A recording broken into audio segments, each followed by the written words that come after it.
Hi friends, இன்றைக்கி எங்கள் வீட்டில் என்ன சாப்பிட்றதுன்னு பார்க்கலாம். சப்பாத்தி ரெடி ஆயிடுச்சு.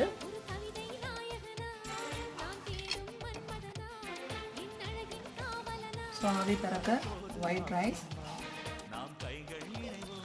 நெக்ஸ்ட்டு சப்பாத்திக்கு மசாலா பட்டாணி உருளைக்கிழங்கு. ஸோ அதில் வந்து நம்ம மசாலாலாம் சேர்த்து செஞ்சுருக்கோம். ஸோ அதனால தான் இது வந்து மசாலா பட்டாணி உருளைக்கிழங்கு. ஸோ ரெடி ஆகிடுச்சு. நம்ம வந்து ஸ்டவ் ஆஃப் பண்ணிக்கலாம். இது பார்த்திங்க அப்படின்னா இன்னமும் நமக்கு திக்காகிடும் ஒரு 5 மினிட்ஸில்.